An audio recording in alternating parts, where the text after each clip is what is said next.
Et nous sommes de retour sur Direct Investisseur. Nous accueillons Alexandre Baradez, stratégiste chez IG. Bonjour Alexandre. Bonjour à tous. Alors on va parler des indices avec vous. Tout d'abord les indices européens, notamment le DAX. Le DAX qui rebondit ce matin. Est-ce qu'il y aurait des bons points d'entrée peut-être sur l'indice allemand aujourd'hui ?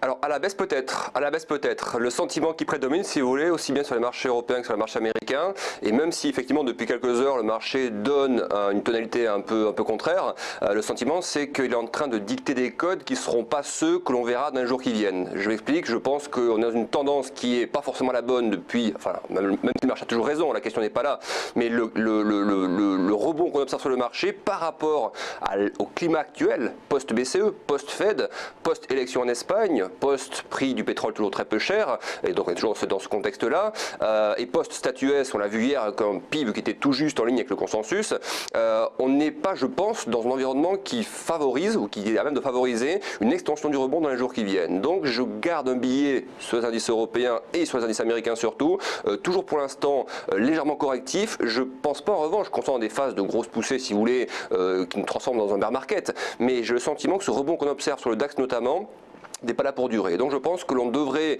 chercher à retomber sur le DAX, sur les zones inférieures, dans des zones qui, pour moi, sont les zones qu'on avait déjà testées à proximité des 10 000 points, c'est 10 100, 10 200 points. Je pense que c'est là que le marché devrait essayer d'aller à nouveau dans les jours qui viennent. Je pense qu'on a une fin d'année qui est pour l'instant un peu calme, depuis quelques jours, mais c'est un calme en trompe-l'œil. Quand vous regardez la volatilité par exemple sur les indices comme le CAC, le DAX, elle est un petit peu retombée depuis quelques heures, mais le train de moyen terme de cette volatilité, lui, est plutôt haussier. Et donc ça me laisse penser que d'autres attaques baissières sont encore anticipées. Et sur le CAC également, le CAC, on a des gaps par exemple à 4460. Je pense que le marché pourrait essayer dans les jours qui viennent d'aller chercher ces gaps-là. Ouais. Alors je me tourne maintenant vers Aziz, notre analyse technique. On est à 10 642 là sur le DAX. C'est un bon point d'entrée justement pour faire comme nous propose Alexandre, de baisser, de vendre le DAX. Je pense qu'avant de rentrer à la vente, effectivement, Lucie, on pourrait aller un peu plus haut. On a vu ce matin sur le CAC 40 et l'ensemble des indices européens, que ce soit le DAX ou les autres indices, un rebond qui est en train de s'opérer. Je pense que le rebond pourrait avoir un petit potentiel supérieur, mais qu'effectivement le sentiment reste baissier depuis la rupture de ce niveau. Alors ça correspond à 4750 sur le CAC. On avait, depuis la rupture des niveaux transitoires, on a effectivement un sentiment de marché qui est désormais baissier. Alors ce qui va falloir attendre, c'est l'épuisement du potentiel haussier de ce rebond qui peut nous mener vers les 10 900 points au plus haut pour se positionner à la vente à ce moment-là. Vous partagez cette analyse d'Aziz, Alexandre ?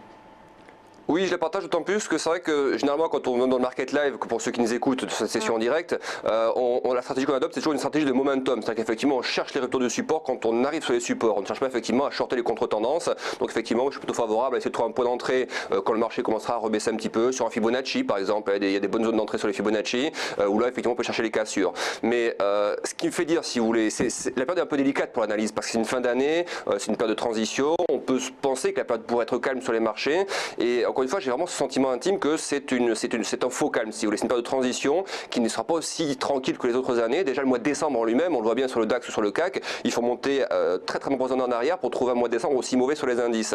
Et l'environnement accro qu'on a décrit à l'instant explique tout ceci, si vous voulez. Et l'argument, moi, qui me fait dire qu'on a encore des risques de voir des poussées baissières sur les indices européens, c'est que côté US, j'ai clairement le sentiment qu'on n'a pas eu encore un moment correctif qui pourrait signer une des dernières phases de baisse avant un rallye. J'ai pas le sentiment qu'on soit embarqué pour l'instant sur les marchés américains, que ce soit sur la S&P ou les autres, soit un rallye haussier. Ouais. Alors d'ailleurs, si on regarde le Dow Jones, on a terminé hier avec une belle hausse, pratiquement 1% de hausse sur l'indice américain. On est quand même sur des niveaux assez hauts par rapport à l'année. On n'est pas sur les plus hauts, mais globalement quand même, on s'en tire pas trop mal sur les indices américains. Oui, il y a une très bonne résilience globalement sur les indices américains. Il y a une très bonne résilience, mais la période actuelle, elle me fait penser, elle me rappelle, si vous voulez, ce qu'on connaissait sur les marchés juillet et août. Souvenez-vous, cette espèce de climat post-crise grecque, la transition en fait entre la mi-juillet et la mi-août où il y a eu la crise chinoise qui s'est déclenchée. La période actuelle ressemble un petit peu à ça, si vous voulez. Et le sentiment, c'est qu'il suffirait d'une déclaration, d'un chiffre, d'une rumeur peut-être, pour que la volatilité reparte. Et la fin d'année approche, il y a encore des positions qui peuvent être débouclées d'ici la fin de l'année. Alors soit on termine sur notre positif et peut-être janvier à ce moment-là ça baissera, soit effectivement dès le mois de décembre on commence à baisser. Mais le sentiment, c'est que c'est dans les 10 prochains jours, si vous voulez, fin décembre, tout début janvier, il me semble qu'on ne sera pas à l'abri, notamment sur les US, de nouvelles corrections. Donc attaque baissière et avec une volatilité, un VIX qui repartirait pour le S&P sur des niveaux supérieurs. Donc je reste très prudent de ce côté-là et j'ai un scénario également baissier court terme sur les indices US. Oui, et c'est le même sentiment également pour le Nasdaq, hein, qui est un indice un petit peu quand même particulier, hein, parce que valeurs technologiques, donc qui sont un peu moins, qui souffrent moins par exemple de la baisse du pétrole. Oui, voilà, effectivement, les indices US ont chacun des caractéristiques spécifiques, si vous voulez. Mais dans ce contexte-là où la macro est assez particulière, le Dow, par exemple, la zone des 17 150, on voit bien que c'est la zone dangereuse. Je pense qu'on va retomber cette zone et aller chercher une incursion sous les 17 000 points. Je pense qu'on peut viser les 16 890, 16 900, vous voyez. Donc je pense qu'on a encore du potentiel pour retomber sous les 17 000 pour le Dow. Et pour le Nasdaq, c'est pareil. Regardez la configuration que vous avez à l'écran. On a des sommets, les sommets des semaines précédentes, excusez-moi, qui sont de plus en plus bas. C'est pas vraiment une épaule tête épaule si vous voulez, mais il y a une espèce de ligne de coup, une zone de support un peu oblique qui pour l'instant porte les cours. Il suffirait qu'on retombe dans cette zone de prix pour qu'on ait une projection baissière qui nous amène à 4250 points. Donc vous voyez, on est à 4006 maintenant, projection baissière à 4250, ça fait du 5, 6, 7% de baisse encore à escompter sur le Nasdaq. Donc je pense que ce risque de correction est toujours très présent. On est effectivement sur des niveaux, on termine sur des niveaux très élevés pour les indices américains, mais je ne pense pas, je me trompe peut-être, mais je ne pense pas qu'on ait actuellement les bases propices à un nouveau rallye vers les plus haut historiques pour le Nasdaq, le Dow Jones et le S&P. Je pense que d'abord nous connaîtrons, alors ça peut être décembre, ça peut être début janvier, mais je pense qu'on connaîtra d'abord une nouvelle poussée baissière avant stabilisation et retournement haussier. Oui, c'est vrai que l'ensemble des intervenants, en tout cas sur ce plateau, sont assez unanimes sur le fait que le rallye de fin d'année, plus personne n'y croit. Et on parle maintenant surtout de mouvements correctifs, comme vous le faites Alexandre, sur l'ensemble des indices. Vous Aziz, quand on a ces niveaux-là, notamment sur le Nasdaq ou sur le Dow, qu'est-ce qu'on peut faire concrètement? Est-ce qu'on peut quand même rentrer en position et du coup avoir une stratégie vendeuse? Bah oui, on peut. Moi je pense. Non. Aziz, allez-y. On peut effectivement avoir une stratégie baissière parce que l'ensemble du consensus l'attend effectivement. 2016, au moins le premier trimestre, va être assez impressionnant à la baisse. On va avoir une grosse correction qui est en train de se mettre en place pour toutes les raisons qu'on connaît, dont on parle aujourd'hui. Les matières premières qui cessent de baisser, le dollar qui reste fort et qui va peser encore plus sur les marges des entreprises américaines notamment. Et donc pour toutes ces raisons-là, effectivement, on pourra avoir du potentiel à la baisse. Et donc pour répondre à votre question, oui, on peut se positionner, mais il faut ne faudra pas se tromper de sens. Il faudra essayer de profiter de cette baisse-là et d'essayer d'attraper un point haut pour avoir le maximum de potentiel baissier.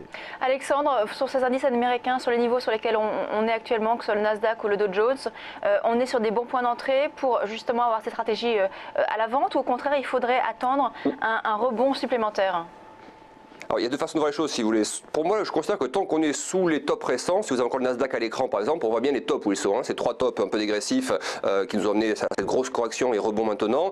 Tant qu'on est sous ces niveaux-là, pour moi, je pense effectivement le biais baissier peut rester observable encore quelques jours. Si on est plus dans le scalp, dans le mouvement plus intraday accélérant, à ce moment-là, je pense qu'il faut chercher plutôt, vous voyez sur le Nasdaq, cette oblique qu'on voit bien à l'écran, attendre qu'on retombe dans cette zone de prix. C'est-à-dire que là, ça marquera vraiment l'échec du dernier rebond. On commence à tester le support et là, le point d'entrée à très court terme sera plus opportun pour chercher une opération, vous voyez, sur quelques heures ou quelques jours.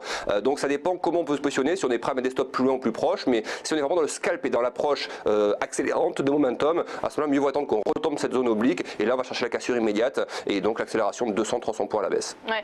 On dit souvent que lorsque le mois de décembre est mauvais, notamment sur les indices américains, eh bien, le premier trimestre, en tout cas les premiers mois de l'année, sont souvent également mauvais. Est-ce que du coup, ce début de correction qu'on commence à sentir sur les indices, il pourrait se poursuivre largement courant 2016 selon vous? Largement, je ne dirais pas ce mot-là. Je pense qu'effectivement, on peut déborder sur 2016, mais je pense qu'on est actuellement, c'est dans la phase la plus à risque pour les marchés, sur les marchés européens, sur les marchés américains. Je ne pense pas qu'il y ait de contagion au-delà du premier trimestre, en revanche. Je pense effectivement on peut avoir un mois de janvier difficile, un mois de février difficile également, mais je ne vois pas de contagion au-delà parce qu'en Europe, il ne faut pas oublier qu'il y a toujours la Banque Centrale Européenne qui reste active, même si elle a déçu, elle reste quand même très présente sur les marchés. L'euro reste très faible, les taux souverains restent très faibles, l'énergie reste très peu chère. Donc il y a quand même des arguments haussiers pour 2016. Moi, je pense que 2016 sera une bonne année pour les marchés européens. Donc la phase à risque, c'est décembre, janvier, février. Donc on va englober ça dans le premier trimestre 2016. Et je pense que le Q2, Q3, Q4 seront de bonne composition, de bonne nature pour les indices européens. Donc je suis clairement bullish, moyen terme, bullish 4-5 mois sur les indices européens. Mais je pense qu'à court terme, on a par rapport au marché américain, donc risque de contagion sur les marchés européens, un risque de correction. Le risque, je le délimite dans cette zone de temps. Merci Alexandre Baradez, stratégiste chez IG. Merci beaucoup. On marque une pause et on se retrouve tout de suite.